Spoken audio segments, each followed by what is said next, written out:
Hey y'all, and welcome back to another video of My Creative Life with Kel Sweetie, where we read books and we make art. Today, we are filming my very late November wrap-up and December TBR. As I'm filming this, it is like a week and some change into December, and really that's because the Thanksgiving holiday and the trip that I had to make back to my motherland of Ohio took so much out of me. The house is finally decorated. A video should be coming of that at some point. It has been a shit show. And I'm really, so if you see me in this outfit for the next, I want to say maybe 3 videos, mind your business. Because we batch editing and batch filming today while I have the house to myself. And I needed to get all of this out. So it's the holidays, y'all. I just want to get the information out to y'all. Okay, but I am excited today because November's wrap up is pretty long for me. Your girl does not, look, I average around 4 to 5 books a month, which for me is doing really well. You know, it's about getting to my level, not other people's, because I know there's some booktubers on here who are going, I read 21 books in the month of December, and it's like, when did you do that? I would love to know when you did that. I get it. This is your job. But, there's some of us out here who are struggling to just get the number 4 out there, to get 1 a week. So, anyways, this month, I think I read 7, I'm gonna say 8 books. Because I'm gonna include one that I've already actually gotten through this month. Because I've already finished it and my thoughts are already up here, and why not? Let's just get it out.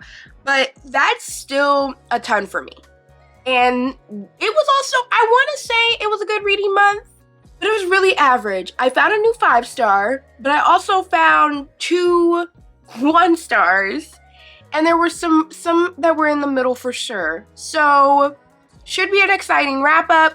My TBR is what almost every person who is trying to get their reading challenge at the end of the year's TBR probably is every December, and that is a rush to the finish. So if you see behind me, there's some books here. We're going to talk about those. These are my hopefuls. As I'm speaking to you, I don't feel hopeful that I'm going to finish these. Let's just, have a little bit of responsibility for me to try and finish these books. Let's get into the intro, and then we'll get into the wrap up.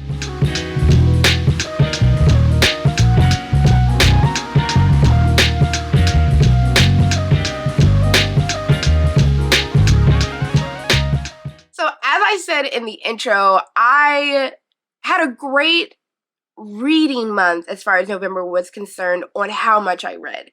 Now, the quality of books that I read, it's kind of all over the place. I had at least 2 1s. I had some 3s, some 2 1/4s. And then I found another 5 before the end of the year. Do I think that I'm going to find another 5 by the time the year is up? No. So I am going to call it and say that this is probably going to be my last 5 of the year. The book that I'm going to end up reviewing. And it's wild. And when I start talking about it, y'all will realize, yeah, that sounds like a Kelsey 5. So let's get into it. My first book of the month, as y'all know, November is Native American Heritage Month, Indigenous Heritage Month, and of course I wanted to center my reading around that. I especially wanted to center it around that celebration of a heritage because I realized I have never read any sort of Indigenous horror. I have never read any Native American authors, and that gave me the ick. I hated that for myself. So I also went really hard trying to fit as many books as I can during this month because I really wanted to read more from Native authors. I really learned a lot this month about the experience of Native American folks, especially in Canada. And it was very, very interesting reading these novels and realizing, especially with the 5-star, I know I'm dragging it out, but especially with the 5-star that I'm going to mention, the experience of Native American women and in Canada, specifically because this is what it was written about, and the experience of Black women in the US. it felt very parallel, the experience that happens in the book, and it was very, very interesting to learn more about it while also doing some research for my horror zine. I found out so much more information. I've just learned so much more about the experience, about the struggles, and I cannot I cannot wait to learn, to continue learning. Like, I really, really do. I don't want it to be like, we did November. Glad we talked about it. I really do want to learn more about it because it's interesting now, kind of knowing some of that information and walking around, especially in a place like Los Angeles, and seeing things like native land call outs and feeling how airless those things are in many different ways, which sounds very negative, but it's also very true. I mean, it's like the conversation of reparations for Black folks, you know, it feels very, it made you feel better, but it didn't make the community feel better, you know? And many other things that were very interesting to learn. So I'm so happy that I did, you know, as always, I'm so happy that this year was the year that I've learned how to craft my TBR according to diversifying my shelves in the way that I do, because I have learned so much throughout even the rest of the year, but this month really showed that this is why you do what you do, you know? So that was amazing. Now, that being said, not all of these were A+ quality. I started off the month reading Bad Cree by Jessica Johns. This is not one of the ones, by the way. So I haven't gotten to that. That was a weird segue for me to hit like a book that wasn't like a low book. This book I gave a 3, I believe. And the more that I think about it, the more I'm okay with that. There's going to be some on here where it sat with me more, and I'm now feeling like I'm going to give it a higher rating than I did originally when I finished it, which happens, you know. Some of us feel afraid to change our star ratings after we've put it out to the world, and it's like, sometimes a book has to sit with you, like, for you to really feel what it was trying to say, you know. But Bad Cree is, everybody was losing their mind, you know. I feel like whenever like Native American Heritage Month comes around, everybody wants to talk about Bad Cree and Stephen Graham Jones. And, you know, I'd gotten a copy of it, I think from like a book giveaway, possibly from my internship. I don't know, but I somehow got my hands on a copy. I loved it. I'm tentative with that because, well, I loved it because of learning about the legend of the Wendigo and what that is and how scary it is.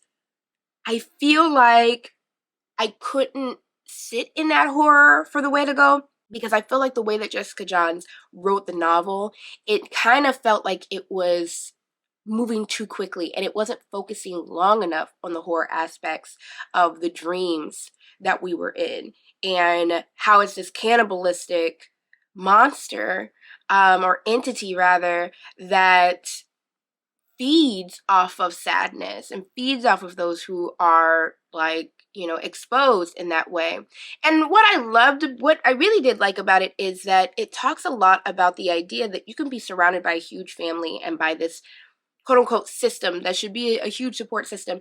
And if you are not truthful with each other and yourself, you all could be going through the exact same issues and feel extremely alone, to feel like there's no one who can help you. And I love that at one point the women in this family, her mom, her sisters, her aunties, they all started talking and finally realized that they all had been having these preemptive dreams, these deja vu dreams, and always had been. Like, it was something that ran in the family. But because they felt like it was something they were dealing with alone, they were afraid of how it would be taken, they were scared of it themselves, they weren't sharing it with each other. And I thought that that was an extremely strong point. As y'all know, I love the family dynamic concept of a horror book. And that was a really strong concept to me that I thought was really, really interesting. Now, again, I couldn't like really give it a higher score just because the way it ended felt a little rushed. Like, it felt like they just won in 2 seconds. Like, it didn't feel like it was really a struggle. And also because I really wish that we could have stayed longer in these moments where the Wendigo was involved, and it would have felt more like this horror book rather than kind of this day-to-day fiction. I feel like it's barely horror, and that's coming from me who reads like just weird girl lit that has horrific details but maybe can't be classified as horror. So I'm not upset necessarily that it's not a full-on horror, but there's an entity in it, and I wish that we could have experienced it like stronger. I don't know if it's more or just stronger. But I just feel like it didn't sit in it long enough for me personally. So I gave Bad Korea 3. I then read Johnny Appleseed by Joshua Whitehead. Oh my gosh. That is one that I'm going to actually raise my rating on. I originally gave it like a 2.75-ish. Off of reading it, I think that I was so jarred that I couldn't give it a higher score because I felt like, well, that was abrupt. Or I was still sorting through how aggressive this book is, which I have to tell you, while this book is very moving, it is moving in the way that a movie like, if you've ever seen the movie Kids or something along those lines, is like, oh, that's jarring. I hear loud and clear what you were saying, but my ear holes need a moment. It's very hard to listen to. Our main character is Two-Spirit, and they're a sex worker, and it's about their experience both on the res and off the res, and about them experiencing what it means to be Two-Spirit in both those spaces, especially as a sex worker who is working in the sense of fetishizing their own Native American heritage. It was hard.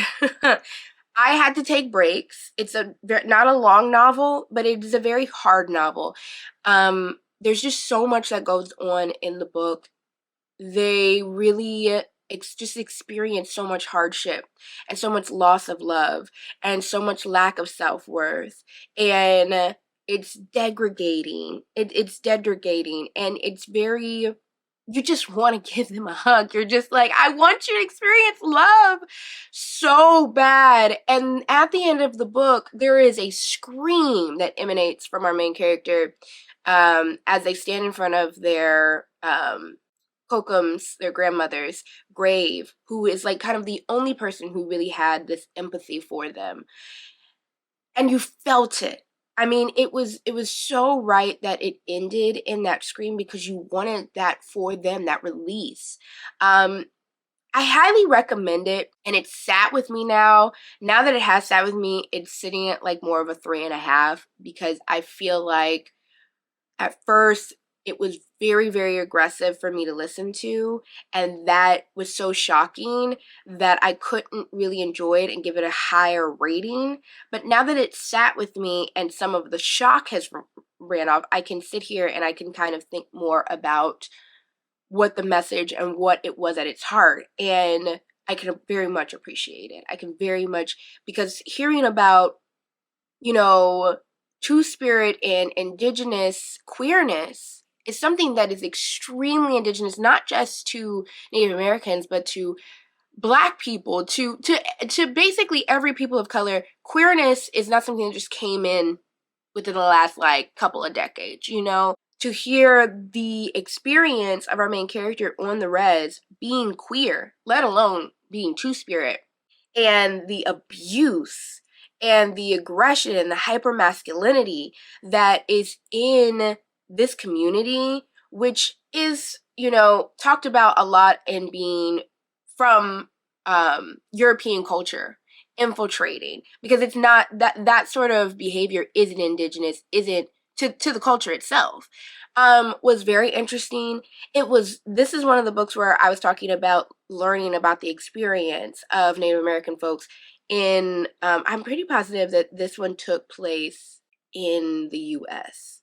I want to say that, but even hearing about, there were some others that were taking place in the Toronto or Canada area, and the idea of Native American folks living on government assistance because of the necessity, because even though reservations have been made, the government still owns the resources necessary to have those reservations run, and they routinely cut those resources off, or they're in very short supply.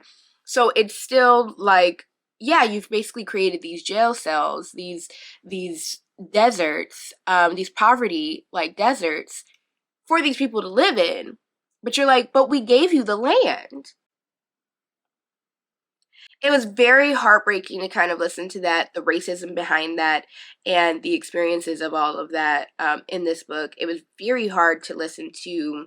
I just wanted him to fall in love so much. I wanted them to fall in love so badly. It was very hard to listen to, but I do recommend it just to really, really learn more about, one, the experience of someone who is Two-Spirit, and to learn more about what that identity is, but also to learn about the living conditions that unfortunately is very true for a lot of Native American folks on reservations and within both the US and Canada areas. So Johnny Appleseed was really great. I'm gonna be buying that book soon.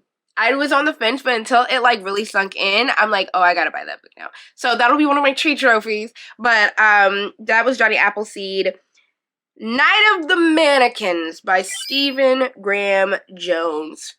I had said that that was my worst book of the year, and I think I'm still going to say that's probably my worst book of the year.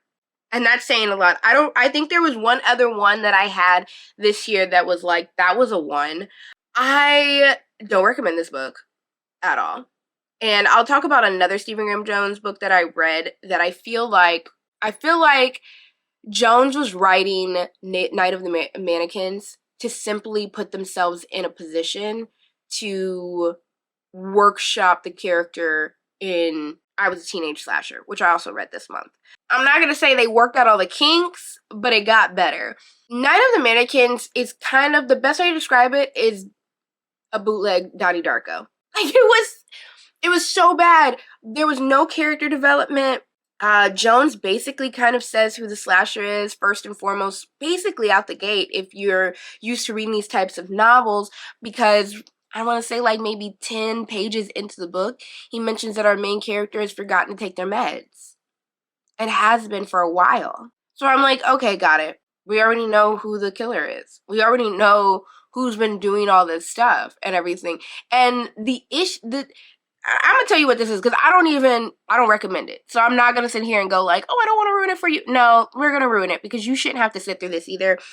And actually, even some Jones fans were like, yeah, that's not his best work at all. Like, we don't talk about Bruno on that one.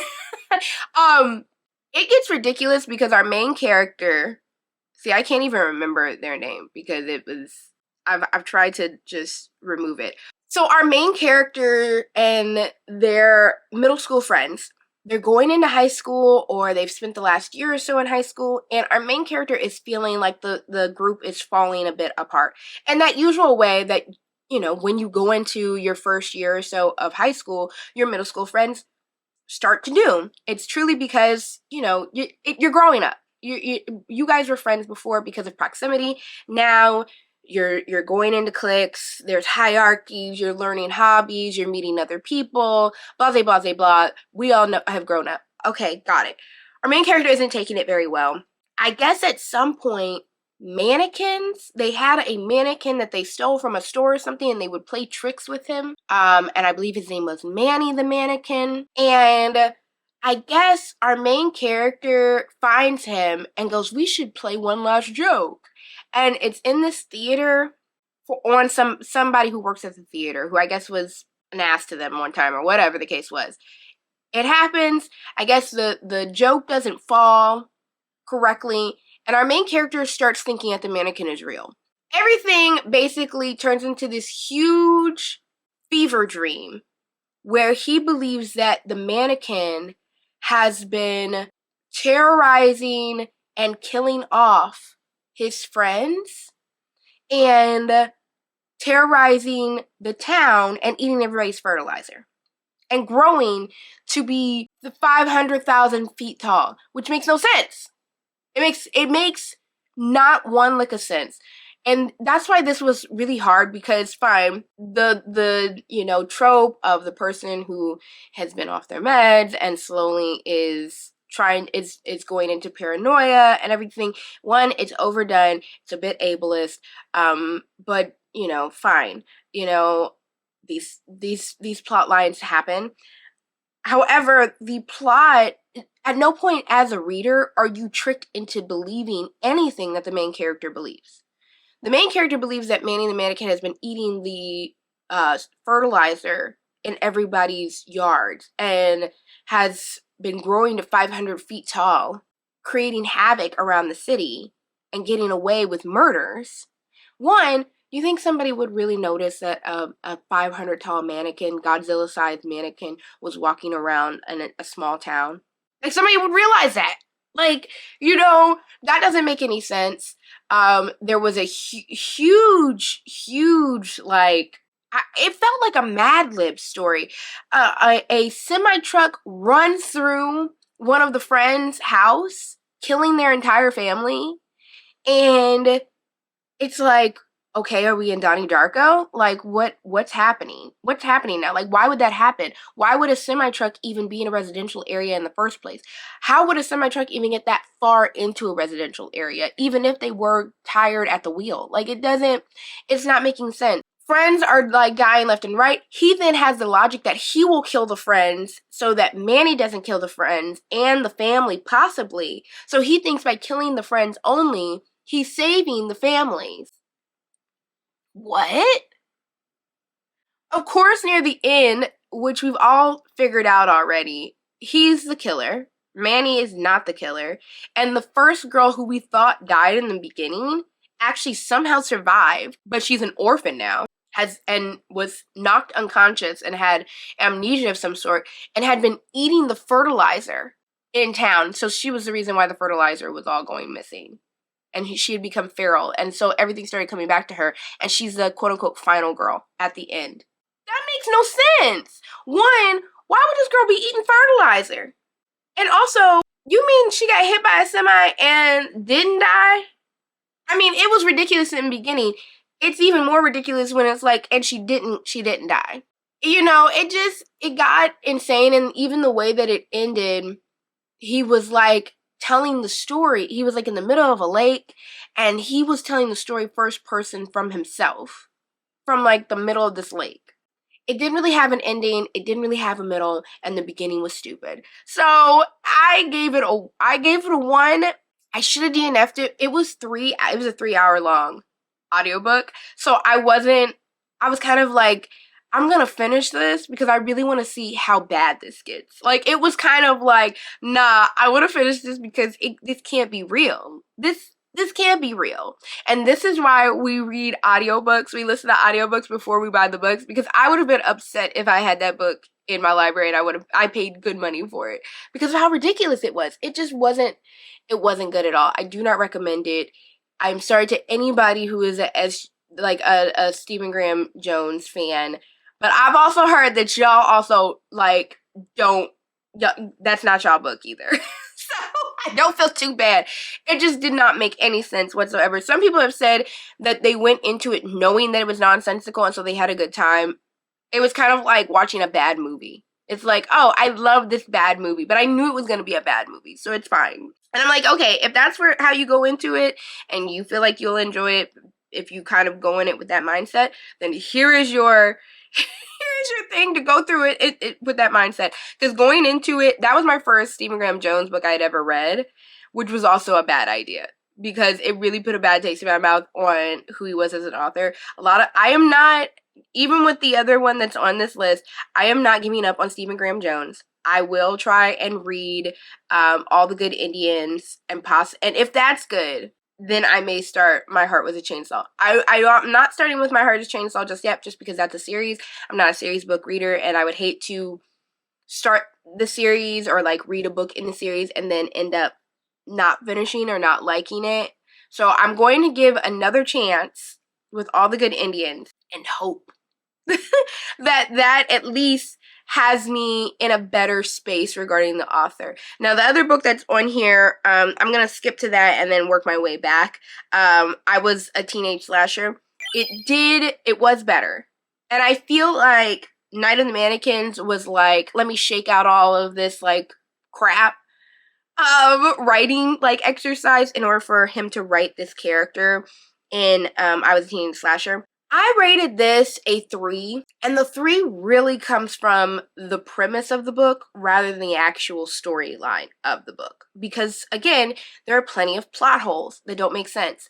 I find that I'm not a huge fan of how Stephen Graham Jones, one, he writes a lot of teenage character. Like, I find it very interesting that his work isn't considered, like, maybe older YA horror. Because all of his characters, because I believe in My Heart is a Chainsaw, she's also in high school. All of his characters are teenagers. And so that's interesting.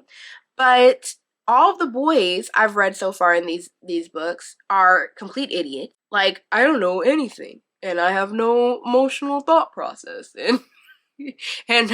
What is the sky? I don't know what that is. And all of the girls are complete and utter geniuses that are like omnipresent. Like, I already knew that before it even happened because I'm a girl and I have some sort of faculties that make my brain bigger. And it's like, both of these characters are boring in the sense that they're like very flat. And also, when these two characters get into conversations with one another, it's extremely jarring. It's total whiplash. So I say that because our main character is a guy, I'm forgetting his name at the moment. I can't think of his name at the moment. And his best friend is this girl. She is indigenous. And she's like this smart, like, this like, oh, I can think of anything. I'm super smart or whatever. And he's like an idiot. Like, there's plenty of situations where I'm like, you don't have 2 brain cells to rub together.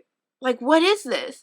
And all the other teenage characters in the book basically are running the same type of, tonal gambit as far as, like, men are idiots and women are insanely, like, genius.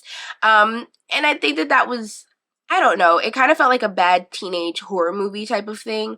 And I think that in this book, he was leaning into that, the fact that he writes them that way.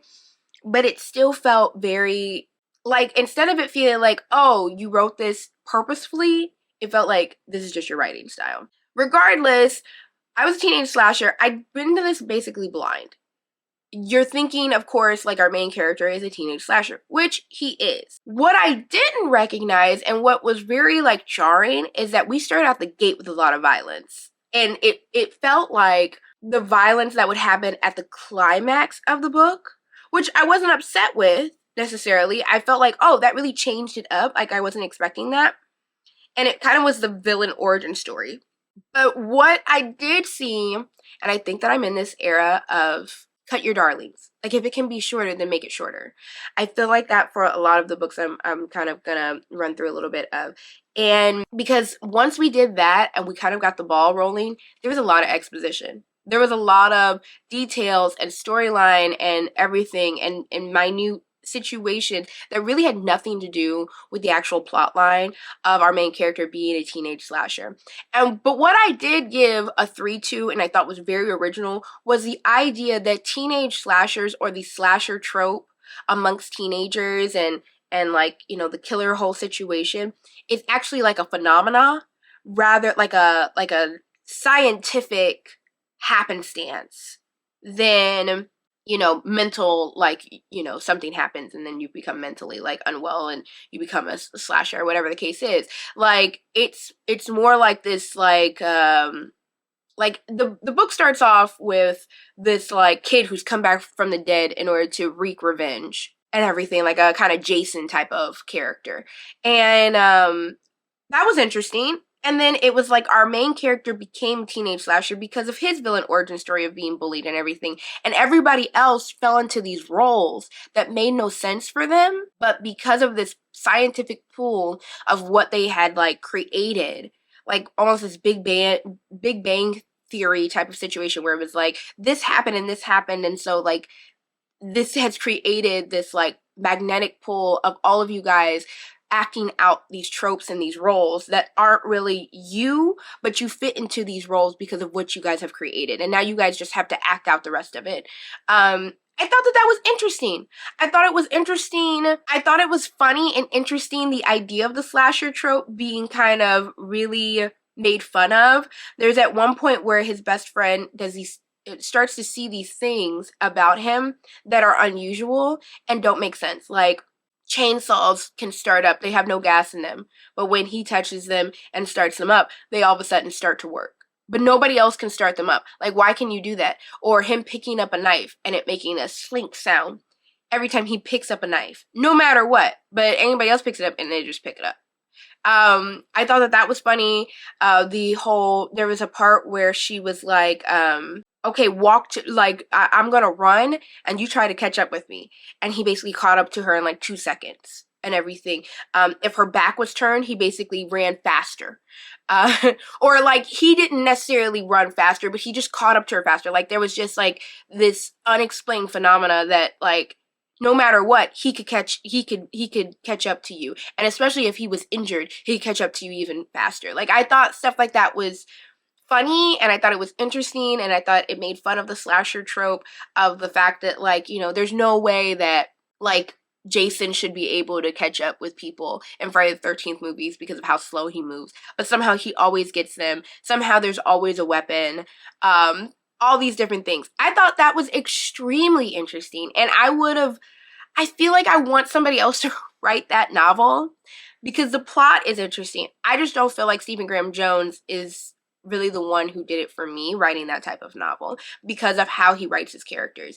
The other thing that was a really big kind of like letdown for me is the ending felt abrupt, and it felt like it wasn't really an ending, and it was kind of confusing. Like, all of a sudden he was in this nowhere town. You didn't know if he was in this nowhere town or if he had been killed. It, like, none of it made sense. And so that was upsetting. I feel like, one, this could have been stronger as a novella. Like, cut a lot of these, like, scenes that really in the long run were just fillers. Make a stronger ending. And maybe I could have felt a little bit better with the character development, because then I wouldn't have had to, like, live so long with these characters. And I would have, like, had a little bit more leeway for having to deal with them kind of being the way that they are. So I gave it a 3. I'm gonna stick it at still being a 3, only because I really do think that it was original how he kind of came across the plot. The plot itself and the whole phenomenon, I thought that was really interesting. And in all honesty, I think that I would have loved it better as a movie. Like, I definitely listened to this and I went, this should be a movie. I would enjoy this more as a movie. So, that was a teenage slasher. That was my Stephen Graham Jones moment. Unfortunately, I've not been converted into a fan. Here's to hoping that all the good Indians ends up being good, because if not, I'm gonna call it quits on Stephen Graham Jones. I'm just gonna call it. So there you go. All of that being said, my 5-star book for this month, And Then She Fell by Alicia Elliott. I love this book. I actually think that I'm getting it in the mail today, and I'm so excited. This book, so as y'all know, The Women Can Fly is by Megan Giddings, is my top book of the year, and possibly top 3 book of all time. Made me cry. It literally was just the perfect book and the perfect time, and I needed it. This, I feel like, is the Indigenous version somewhat of that type of tone of a book. So if you loved that book yourself too, I feel like you'll love this book as well. This book talks about mental health, it talks about motherhood, it talks about ancestors. And I guess the best way that I can find to explain it is, and the message behind it, is the idea that, one, your grandmother lived a whole life and was a whole person before you were even thought of, before you were even born at all. And I think that sometimes we forget that in the respectability politics of ancestors and age and those who are older than us and everything. We forget that at some point in time, they were children, that they were young adults, that they were making bad decisions, that they were making interesting decisions, that their mental health was a certain way, that they weren't all knowing at one point in time. And that also, just as they are your protectors, as your ancestors, you also in some way are working in tandem in that relationship as a protector as well, as somebody who they've grown through. And that it's a push and pull type of relationship, not simply one-sided. I think a lot of us think we owe everything to our ancestors and there's nothing for us to give. and that also, you know, they have nothing to give us, and that we always are thinking you have the knowledge to give us, and that the relationship doesn't go back and forth. This book talks about that in a very cosmic way. There are horror concepts in the entities that are talked about, and our main character is losing their mind. Like, isn't slow, they're slowly losing their mind. They realize that there's a mental health issue at work. But they start thinking things are talking to them, which they are. It's really a question of whether or not our main character is losing their mind or is a direct thread between time and space in the universe, which they may be a little bit of both. And it's very, very interesting. I don't want to give too much because I really do recommend to read this book. One, because I feel like it attacked and it talked about social issues, and this is the book that I was speaking of, where it was just like, I read certain scenes for our main character and what she was experiencing, and I just absolutely felt like I completely related. It was not in this, experiencing racism in a way that wasn't just specific to being Indigenous, but it felt like something that was extremely recognizable. And I don't think that I was expecting that, and it was really, really something to really sit down and learn from. There's so many scenes in here that talk about that. There's so many scenes that talk about being in an interracial relationship with a white man. There's so many scenes that talk about being a person of color, moving into a suburban neighborhood, having a child, the experience of having a child, the experience of being a woman dealing with their mental health, and unfortunately with a partner who is not supportive and who is male and who is asserting their male dominance in the situation with said child, with you and your health. There are so many things regarding that. And I think the ending was a huge surprise for me because the synopsis doesn't talk about that portion, and it also doesn't really, you didn't see it coming. I was very, very surprised by that, and I don't think that I was expecting any of that. And it was the thing that really made me love the book. They put it really in that 5-star territory. And it made me think a lot about my grandmother and my granny and who she was before I was even born, before I was even thought of.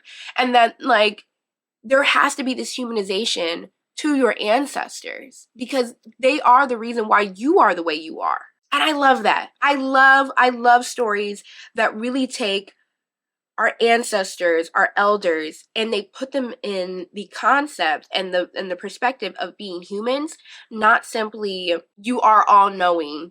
You are this older, wiser, all-knowing person, this all-knowing being.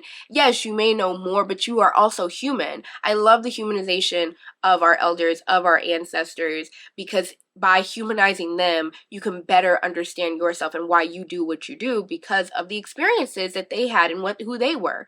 So I absolutely loved it. I cannot tell you enough to go pick up that book. It is so, so good. This year, when I do my wrap up for this year, I really do think that this has been the year for 5 stars. I have found so many 5 stars, and I am so, so, so excited to see how many that I kind of have, because I just feel like I've read so many really effective books this year. Especially going through as much family things that I've been going through. It's going through as much realizing who I am as a woman as I near 30, as, like, you know, my last year of my 20s. That conversation is so important right now. And I feel like I've read so many books that have really helped me with that conversation with myself. And this book was one of them. I finally finished reading all of the Grady Hendrix books. I finally read We Sold Our Souls. As y'all know, and I know that this may come as, I mean, it may not be a surprise to some of y'all, but I love Grady Hendrix. I know either you love Grady Hendrix or you can't stand his work. And I personally do really love his work. And so I finally read We Sold Our Souls. I know that should have been one of the first books I read. I'm glad it wasn't, because I don't think that I would have loved Grady Hendrix now having read the book. I found, oh, it's all the way up there. Let me see. I found at the thrift store, which I'm just so excited, the, like, original cover of We Sold Our Souls that had, like, this, I know, the ring light is really ring lighting. That had this great cover that looked like a Rolling Stones cover. And I remember I saw this in the bookstore like years ago, and I thought it was so amazing. I thought it was just so amazing because one thing that I've always loved about Grady Hendrix books, especially his older books, was that they looked like something that they weren't. They looked like, there's the IKEA one, and this one was the Rolling Stones cover because it has to do with a rock band and stuff. And I always wanted to find this cover specifically if I was going to read this book and have it. And so I finally got it, and that's why I finally read it. It was a 3. No, I think I gave it like a 2.75 or whatever. But, we're splitting hairs. It was essentially a 3. I feel like I didn't enjoy it as much as all of his other books because I feel like he was still getting his character development down. I didn't feel any sort of like actual pull to any of the characters. Our main character, even, I really didn't care much about. We had a secondary main character who felt by the end non-consequential. Like, she came up and they crossed paths, and arguably her situation was important to the story, but not very much. Like, not enough for us to have been knowing her kind of trajectory throughout the entire book. Like, it just wasn't, it was kind of just like a little bit all over the place. I felt like, again, I'm in a novella era, and I felt like there were so many parts that could have been either better written or cut. Because all of the bandmates, of course, it's pretty self-explanatory what the book is about. It's about a rock band who essentially sells their souls to the devil in order to gain stardom. Except for one of the band members, who is our female character. And she basically is going on this search to finally get some of the things that she's been needing, like, one, getting the rights back to songs, and looking for all of her old past bandmates and everything. And it ends up in this whole journey across the US in order for her to try and get this retribution. I didn't feel like the other main characters who had sold their souls and everything had much character development, or like, what was your why? Like, the main character who like first got into the deal with the devil, got it. You definitely are giving like frontman who wants to be a solo act, blah blah blah. You're selfish. Okay, got it. I know your reasoning. Everybody else, I didn't really understand their reasoning. It didn't really make as much sense to me. I don't feel like they really went through them as much. And then once we got to the end, I didn't understand their push because I didn't understand enough their pull. Like, I didn't understand why they were pushing so hard against her because I didn't understand their real reasoning or like their connection to wanting to sell their souls, I felt like there was just a lack of character development and like plot development, to be honest. I think that the plot was, of course, interesting, and I think that it was like enjoyable to like read for the most part, but I can't say that I was just like, I'm blown away by this book, or if I would have read this book, I would ever really pick up Grady Hendrix again, because I just don't feel like the characters were really developed. I just feel like some of the characters they could have been fleshed out more. And I also feel like some of the characters were like chopped off as soon as we learned about them. So, yeah, I gave it a 2.75. I think that I'm going to probably stick at a 2.75. I think I'm going to keep the book simply because I have all of Grady Hendrix's other novels, which I'm a big fan of, and I really love that cover. I know. But I don't hate it. Like, I don't hate the book. So it's not enough for me to like, okay, let me check it when I have kind of all of Grady Hendrix's other work, So we're going to keep it. But, I feel like read another Grady Hendrix, in my opinion. I know some people have enjoyed it because when I put out my review on my Instagram, some people were like, I really loved it. And I love that you loved it. I wanted to love it. I just don't feel like I have to have some sort of connection to the character. It doesn't need to be necessarily like, I don't know. I wanted to say, like, it doesn't have to be, like, a huge plot, but I do need plot, not just vibes. Yeah, that's how I felt about that book. We're nearing the end. My last official read of November was Venko by Cherie Dimeline. And this is another book where I feel like the plot let the story down. I I wasn't thinking very highly of this book. I did not think that I would go into this thinking, oh, this is my next favorite book of all time. Like, I didn't think of that at all. But I do think after, when I first read the first third, I was surprised to think, oh, this might be not my best book of all time, but it may be another 5 or at least another like 4.5 or something. Like, I definitely thought that I was going to rate it pretty high. I ended up rating it at a 3. I loved that this book, Vinco is, of course, a witch coven that is like underground and disguised as like a corporation of some sort.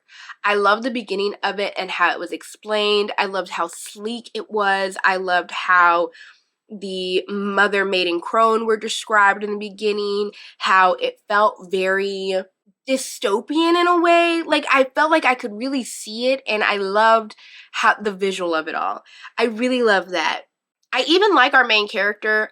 Lucky is very interesting as a main character. I actually very much like her, which I found that I've not read a lot of books where I've actually liked the main character, like, as a person a lot. I really love her grandmother. She's hilarious. And what I loved about those who are involved in the Coven network and the Vinco network is that magic is something that is a very intangible thing.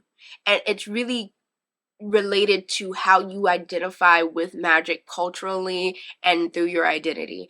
I loved that. I loved that these seers were in a book club that were smoking marijuana. Like, they were basically some New Jersey suburbanites who were smoking weed during their book club and with a charcuterie board, and they were like looking up and trying to listen to like these dreams and like sort of out. I loved the look of that. I loved the characters. I loved like who ended up being Lucky's coven.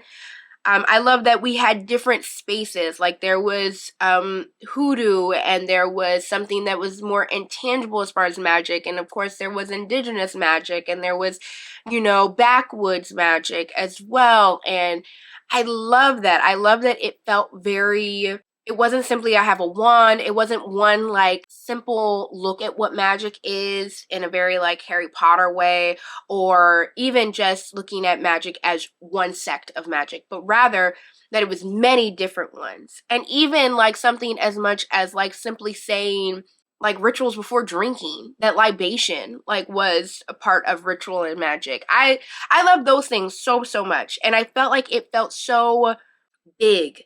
It felt so big and vast and lush. And I loved how our villain character, well, it's not even this, he was a villain. Our villain character was this man who was against all of that. And I loved how it looked at the idea of mask magic and how men and those who are mask presenting may view magic as something that's more controlled rather than this very vast and fluid thing.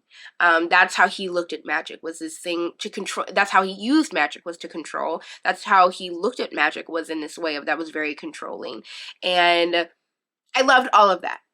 Now, here's where the book ended up letting me down. Once the journey for this last spoon started, for them to find the last person of their coven and everything, it felt like there was a lot of filler. There were a lot of portions. Again, I feel like I keep saying this, but I feel like cut your darlings. I am in the era, when going into next year will be very interesting, because I am in the era of, if you can make it shorter, then make it shorter. In the sense of like, why is this in here? If it's simply just to be in here because you thought of it, not because it's actually moving the plot forward or developing the characters anymore, then why do we have it in here? I don't need like, 30 pages worth of exposition if it's not for anything, and I felt that way once Lucky and her grandmother started their journey to find this last spoon.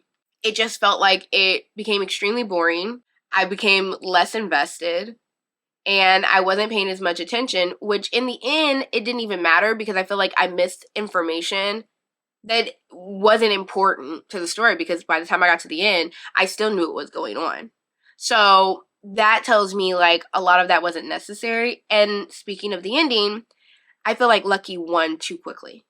Like, she won so easily, and compared to this long journey and all of this build up and everything, for it to just simply end the way that it ended, I was like, oh, y'all went on that journey for nothing, and you fought the big bad in one like 5 seconds. That's it. Like, that was disappointing. I just didn't feel too shocked by it. And even at the very, very end where this like reveal happens, you don't care enough about the character who's making the reveal necessarily for you to even feel like it's a big reveal. Like, you're kind of just like, oh, well, that's information. So I give it a 3 mainly because I really love the world that Cherie Demoline had created. I really absolutely loved it. I really love the concept. I love magic, but not in this very fantastical type of way. I love it like how it's spoken about in The Women Could Fly, where it's just something that feels culturally and like identity relevant. It feels like it's something as easy as you breathing or eating is something that is spell casting, not this very souped up fantastical idea of magic, but that there's this mundanity of the magic, or just this cultural relevance that's passed down of the magic. And again, something that's just very, we do this, we set up a Christmas tree, like, that's magic, which it is, historically speaking. But so I really, really love that. I love the writing. I feel like her writing, I could see it all. Like, her as a writer, I would really like to look into any of her other books because I do really much like her writing style. I just feel like the plot kind of got away from her in the last 2/3, I want to say. But the first third had me. Absolutely, I could not wait to get back to that book.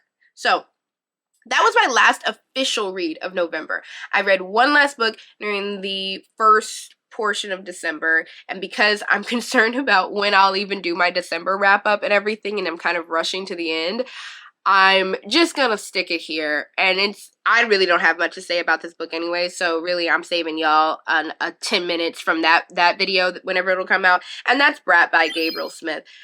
That was a 1. And if I could have given it a DNF, I would have given it a DNF. I would have not finished it. I simply finished this out of the fact that we were nearing the end of the year. I was already like a quarter through this book, and I didn't want to waste my time by not finishing the book. I don't recommend it. I think that the reason why this book was so popular was really timing.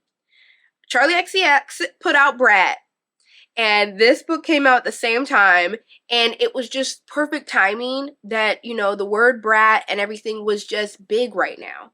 It was just really big, and so people were Googling that. This book was coming up. The cover was interesting. It was just like, what is that? So people were picking it up. But the book itself makes no sense. The more that I've sat with it, I realized what maybe the author was trying to talk about, but did not get there at all. The main character, who is also named Gabriel, this is the reason I usually don't remember first names of books, but I remember Gabriel because the author named after themselves, and his father and mother have both his father has died. His mother is in a folks like an old folks home. Her mind is deteriorating, and he's supposed to take care of the house so that they can sell the house. He ends up getting some sort of skin issue, and it starts coming off in strips. That's the book. That's the book. Honestly, there's not much more to the book. Our main character is supposed to be in his late 20s. He reads like he's a 13-year-old boy. His thought process, it feels juvenile. His emotional responses feel juvenile. And even all the characters in the book sound extremely juvenile. Like, they all sound like they're 13-year-old kids having conversations with one another, not grown adults. Every conversation he had with this pair of siblings, I'm saying they're siblings. I don't know if they're siblings or if they were a couple. And I don't really know they were like these young kids that all of a sudden ended up in his life, and there's a conversation about a dream. It's a fever dream of nonsense. There's a portion where you're like, are you losing your mind, or is house like, losing it for you? Because Gabriel comes across this book that his mom's written and a videotape and everything, and these things aren't making sense, and their parents are like paying attention to them, and and the storylines keep on changing in both of these things, and they're kind of deja vu of other things. Like, it's a fever dream of mess. And then during all of this, the skin's coming off of him. Like, sheets of skin are coming off of him. And the thing that's, it's a lot of body horror for the sake of body horror as well. It doesn't feel, I mean, obviously he's self-harming by still continuing to rip the sheets off. Like, very purposefully ripping the sheets of skin off. There are many situations of that. And it's, like, obvious that, like, you're in a bout of depression, but he keeps going to the doctor to tell them, and they keep on saying it's eczema.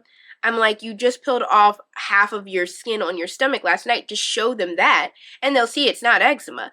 At no point does the main character do that. The main character keeps on asking for help from all these people, but at no point is he showing them any evidence of the thing that he wants help for. So it just feels like, then you don't really want help. You're just you're just going through the motions of it all.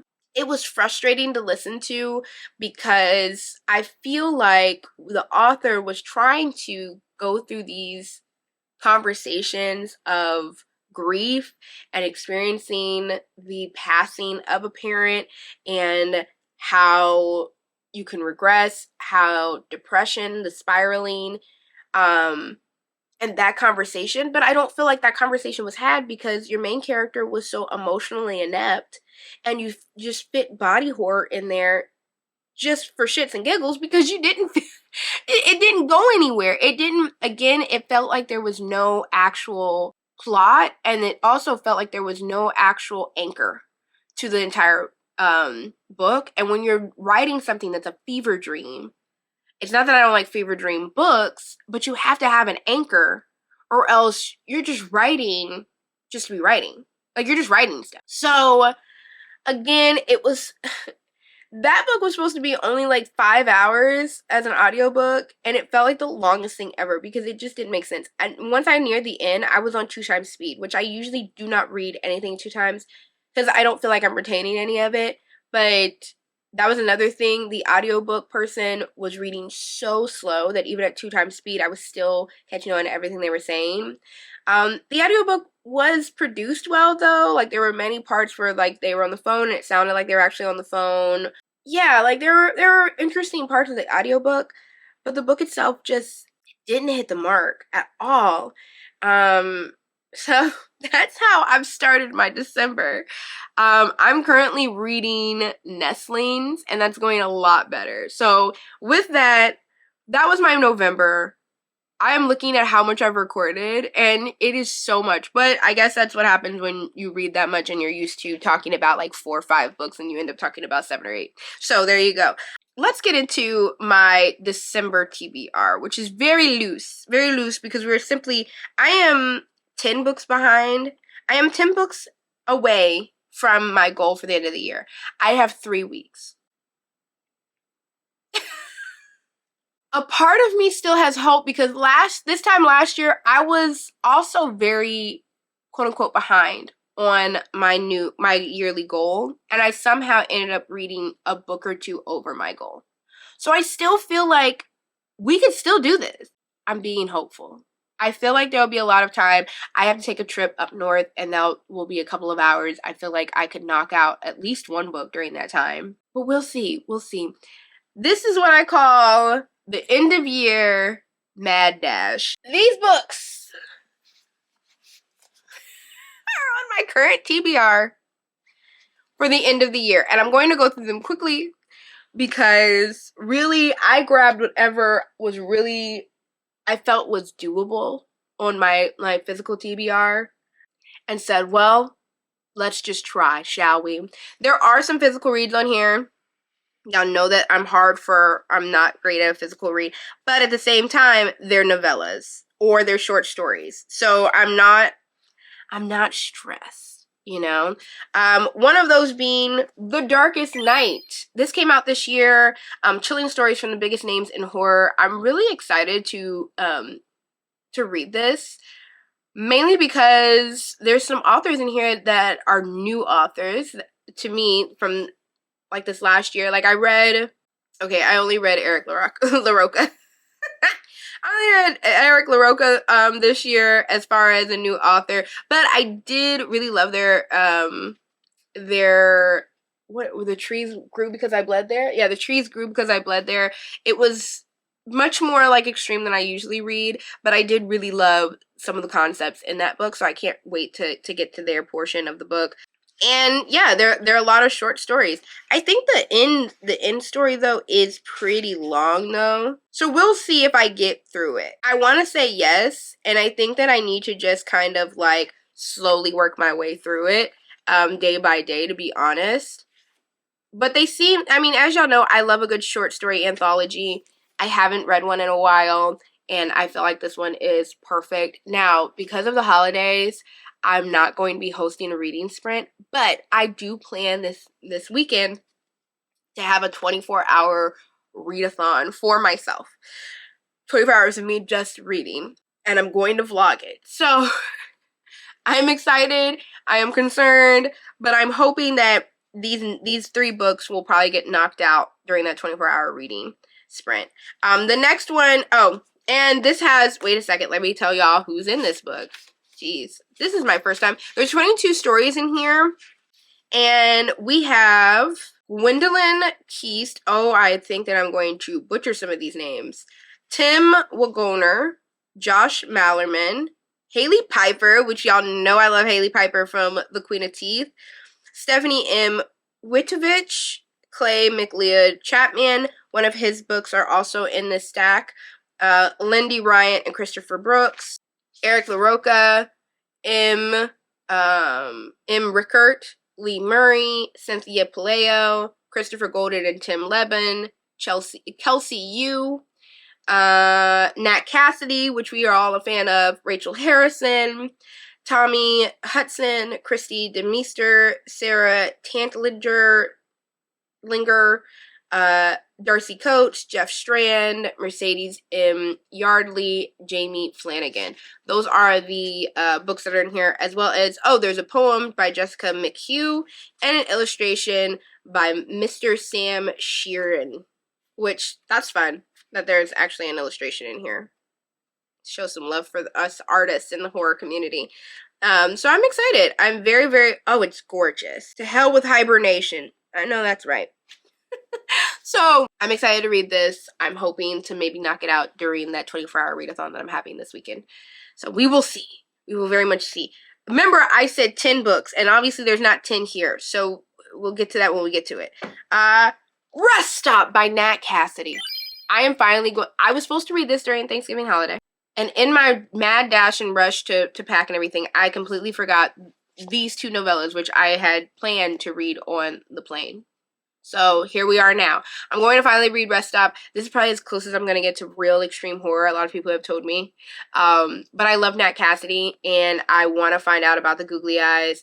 I've heard a lot of people say, as they're reading it, because of course I've seen so many vlogs of people reading this, and they're like reading it, and they go, okay, this is cool. And they get to the end, and then they're like, 4-star book. Really enjoyed this. And it's like, weren't you like iffy about it, like the entire book? Like, how good is this ending for you to be like, no, this was wonderful. I'm so glad I did this. So I'm really, really excited to read this. If y'all don't know, I mean, if you're into horror, I don't know how you've missed this one, but it basically is a horror book that mainly takes place in a rest stop bathroom. That's basically the premise. So I'm super excited to finally get to that and read it.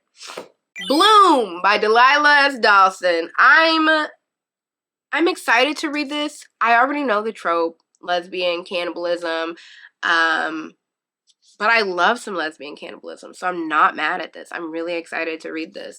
The audiobook was so long for some reason. Like, the audiobook, they were saying it was going to be 8 hours. I don't know how much acting was going to be happening in that audiobook for it to be 8 hours. But I can knock this out in way shorter time than that. So I'm excited to read this one as well. I know that she has Guillotine out now, and we'll see if by reading this I'm at all like interested in reading that one. Those are my novellas. Here's another short story collection, which I just got this one. I still have the Savers sticker on there, which at some point I have to get off. I've been hitting the jackpot lately at the thrift store as far as books are concerned. A lot of these, I mean, you know, as I've stated before, I'm not really trying to buy new books unless I've read them, which is what I've been doing as far as like buying, unless they're like, you know, an indie public, like the shortwave rest stop book, you know. But other than that, I've been just only thrifting my books, and it's been great. Y'all continue to donate your books, because if you don't like them, somebody else may want a chance at it. And that's how I found Cursed Bunny by Bora Chung. I have wanted to read Utopia, and I also wanted to read this one as well, because look at this cute cover, for a while. So, and I was like, okay, well, are we going to do this during May? And now I realize, no, you're going to read it now. So we're going to try and knock this out as well. I already have the audiobook waiting for me on Libby, and I'm excited to start reading this as well. So this is a short story collection as well. I think that's all my short stories. Yes, that's all the short story collection. So yeah, those are my 4 novella / short stories. That's 4. I'm gonna say this one last. As I mentioned before, I'm reading Nestlings currently. I'm about getting close to halfway through. So far, it's been interesting. I'm liking it. I'm enjoying it. I'm kind of still wondering, like, where is it going? Like, what are we doing? The monster stuff is already coming up. I mean, again, Nat Cassidy just knows me. I know that he's coming out with a brand new book, and I cannot wait to pick it up. I'm so jealous of Ellie from Your Spooky Mom, because she got an art copy, and I'm so jealous, but I cannot wait. I'm really enjoying this so far, and I should have this finished, but I want to say end of the day. I want to shoot for the end of today, but we will honestly and truly see. Of course, it has to do with mothers losing their minds. So, of course, I love it, because that is my whole thing. I love mother horror so bad. Mothers losing their minds are the best thing ever. So, this is what I'm reading currently. If you've not heard about Nestlings and everything, essentially it's about a mom. They move, her and her husband move in with their newborn baby into this fancy high-rise and everything. Basically, they won the lottery to move in there, and weird things are happening. People won't go into the building. People don't sometimes come out of the building. There's monsters. The baby has bites on them. There's a lot of weird things that are continuing to happen. And as of my recent read, there is a next door neighbor who has somehow escaped their own apartment and looks like they're being held captive. So that's been interesting, to say the very least. I'm excited to see where this ends, because I'm kind of like, where is this ride taking me? So that's Nestlings. I've been enjoying it so far. Right now, it's on the way to, I want to say, about a 4.5 read. I Who Have Never Known Men by Jacqueline Hartman. This was supposed to be read earlier this year during March for Women's History Month. I didn't get around to it, and now I'm like, okay, we've got to finally read this. This is still an amazing cover. I'm so glad that they reworked the cover, and I'm excited to see where it goes. Again, we have no rhyme or reason. We were just like, what's a short audiobook? So we're knocking out this one finally. I'll probably wedge this in between some horror novels. Like, probably after I do my 24-hour readathon, I may, like, listen to this just simply as a palate cleanser, since it's not necessarily like actual horror. But I'm excited to finally like try to read this as well. Who knows? I may like knock out some of those books and then I'll get to this. I don't think so, but who really knows, you know? So that's, oh, if you don't know, I Who Have Never Known Men. Deep underground, 39 women live imprisoned in a cage, watched over by guards. The women have no memory of how they got there, no notion of time, and only a vague recollection of their lives before. As the burn of electric light merges day into night and numberless years pass, a young girl, the 40th prisoner, sits alone and outcast in the corner. Soon she will show herself to be the key to the others' escape and survival in the strange world that awaits them above ground. Originally written in French. So, yeah, very, very excited. We will see where that goes. Luster! A novel. I also thrifted this. Again, go to your local thrift stores, guys. Like, really, before you pick up that book, Go to your local thrift stores. I've been meaning to read this for a while. Still love this cover. Absolutely love it. Shout out to who did this cover? Jacket Design by Na Kim. Well, Na Kim, you killed it on this. Luster, this is kind of about like a polyamorous relationship type of thing. Basically, this white man finds our main character. What is her name? Eddie. They start this whole, I want to say that like it's an affair, but his wife knows about them. And actually the wife is the one who invites her into their home to become like this nanny to their daughter who they have adopted and is mixed race. And or she's either mixed race or she's black. And she's like, well, I can't teach her on how to be a black woman. So I want you to come in and tell, what is it, Akila how to be a black woman, because I can't do it because I'm a white woman. And I know you sleeping with my husband, but that's fine. You owe me. Which is completely unhinged. And I love it. So I'm going to give this a try as well. Again, a short audiobook, and it's been on my TBR, so I'm happy to knock this out. Next year, the real goal is read more novellas. Read more novellas is the goal for next year, and get more novellas on my TBR, because I think that also really puts a damper in how many books I read a year, because I read a lot of full-length books. So there you go. Luster. What is that? Where are we sitting at right now? That's 7, right? 4, 7. What Kind of Mother? We're starting to get into hopeful territory. I'm going to be honest with you right here. I'm thinking I'm going to be 2 to 3 books short. I'm going to call it right now. Future Kelsey, save this clip right here. But I'm going to call it right now. I'm going to say I'm probably going to be 2 to 3 books behind my goal for the year. Which is I'm still past how much I read last year, so we're still winning. This is a hopeful. I don't have the audiobook for it because it's still not off a hold on Libby. And the idea that I'll be like able to finish this is not possible, like for a physical read, but still it seems really interesting, and I'd be happy to go into the new year reading this. This essentially, again, mother horror, and it has to do after striking. See, I'm gonna go right into the reading. After striking out on her own as a teen mom, Maddie Price is forced to return to her hometown of Brandywine, Virginia, with her 17-year-old daughter. With nothing to her name, she scrapes together a living as a palm reader at the local farmer's market. It's there that she connects with her old high school flame, Henry McCabe, now a reclusive local fisherman whose infant son, Skylar, went missing 5 years ago. Everyone in town is sure Skylar is dead, but when Maddie reads Henry's palm, she's haunted by strange and disturbing visions that suggest otherwise. As she follows the thread of these visions, Maddie discovers a terrifying nightmare waiting at the center of the labyrinth, and it's coming for everyone she holds dear. Combining supernatural horror with domestic suspense and a visceral exploration of parental grief, What Kind of Mother cements Clay McLeod Chapman's reputation as a star and the 21st century's Richard Matheson. I'm excited to read this. I've had this. I think I also got this during my haul for my internship. Yeah. I'm pretty positive that's where that was.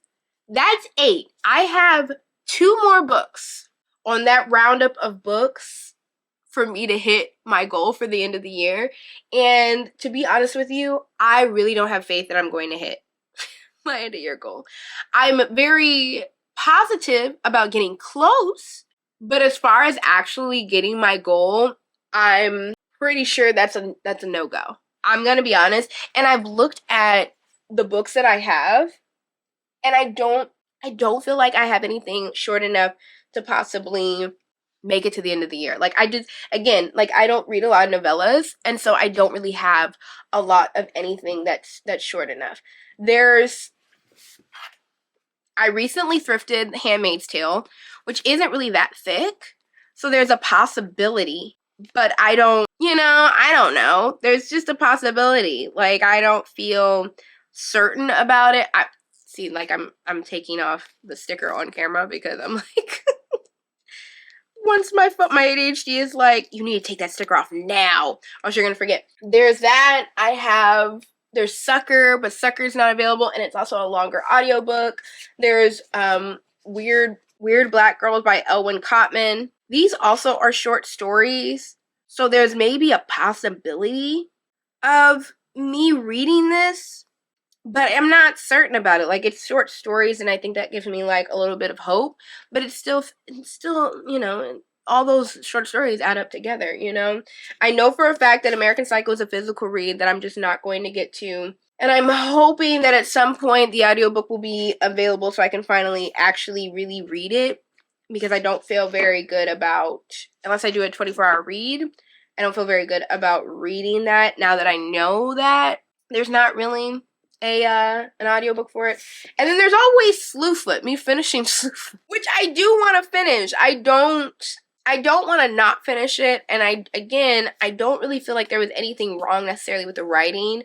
I wasn't feeling invested. And it's not because of the writing. It's just because of the character, to be honest. So, maybe that's where we're at right now. I don't feel like I can finish Weird Black Girls simply because of the size of it, regardless of it being short stories. So we're going to be very optimistic and say finish Slewfoot and read The Handmaid's Tale. I threw those in there just so that I could say, yeah, here's 10 books for me to, like, if all of a sudden I become some super fast reader of all time and I somehow have 1 week before the end of the year and I have all this time, which is possible. I mean, there's always that limbo before New Year's. And I'm like, wow, I finished all those books. I cannot believe it. Here are my 2 hopefuls. These are the actual hopefuls. This lineup are absolute hopefuls. And this would have to be a physical read because I know for a fact that this isn't available on Libby because everybody and their mom wants to read it. So it would have to be a physical read. This I'm waiting on Libby to be released. And I still need to check to see if this is available. Let me check real quick. I have my phone right next to me. Let's even see if it's something to even waste time on. I would find it very interesting if The Handmaid's Tale was actually available. It's 11 hours. If that's 11 hours, how long is the Weird Black Girls? 11 hours. See, that doesn't even make sense to me. Which would I rather read? I feel like it's Handmaid's Tale. If I'm going to sit here and take a chance, we're gonna do that. So I'm gonna borrow that and see. At least then I have something. If What Kind of Mother? Oh, I have What Kind of Mother. Oh shoot. What do I have? What was I waiting on? Oh, that's why. I was reading White Horse by Erica Worth. It's not that it was bad. I just wasn't really connecting with it. I got about 12% in, and I think I'm going to DNF it for the time being. Just because I just wasn't connecting with the main character at all, and I wasn't really connecting with the spirit story. I know a lot of people enjoyed that book, though. So, but who knows? I have 12 days left on it, so I'm kind of going to let it zero out just to see if I, like, end up, like, looking towards it again. Okay, well, I thought I was waiting on an audiobook for What Kind of Mother. I think this is doable, then. This is 9 hours. Luster is 7. Nestlings, I'm 50% through with that. So I have about 6 more hours left on it. I Who Have Never Known Men, that one's 6 hours. Cursed Bunny is 7 hours. The rest are physical reads. Oh, and Handmaid's Tale is 11 hours. Oh my god! See, y'all are seeing real time. Bloom just became available on audio, and that's 7 hours. Great. Fantastic. Wonderful. That life just became easier. I think because I was talking through it, I think y'all are like good luck charms. That's what it was. Okay. That is it, y'all. That is it. I currently have filmed 1 hour and 26 minutes. By the time I do this intro, it will be 1 hour and a half. Basically a short film. The idea is that I'm going to have to edit this down to be at least 50 minutes. Which I think that there's probably a bunch of dead air that I can edit. I hope that y'all enjoyed this extremely long wrap up and TBR. I'm very excited for the possibilities of this month that we are currently in. Last month, I was very surprised by my reads. Good or bad. I'm still glad that I read them though, except for Brat. I am not happy that I read Brat whatsoever. So I hope that y'all are having a great time, a great holiday at the moment, that y'all are also moving through the anxiety and stress of the end of year dash, and that y'all get some good reads as well. Please subscribe if you like today's video. I have so many other videos coming, and I don't know what order they're coming in. Either they're already out or they're coming, but I have my Sweet Reads Awards video that is my spoof of basically the Goodreads Awards. I have some Christmas decorating videos coming out. I already have my Christmas crafts video out now. I have my Apple Replay recommendations, book recommendations video coming soon. I have... Gosh, I mean, I know during the new year we're going to reorganize and donate and unhaul some of these books behind me from this year's hauls. So check out for that. That's always a crowd favorite. Everybody loves a good bookshelf organization video. So expect all that coming soon. If you like any of that, please subscribe down below, and please like this video if you like today's video. Let me know what was your 5-star of the year, and a 1-star that you're like, I should have just DNF'd it this year. I would love to know, one, to see if any of your 1-stars are on my TBR currently, and if any of your 5-stars are on my TBR, and maybe I should add them to my TBR for next year's, because we're always planning ahead. All right, thank y'all for watching. I'll see you on the next one. Bye.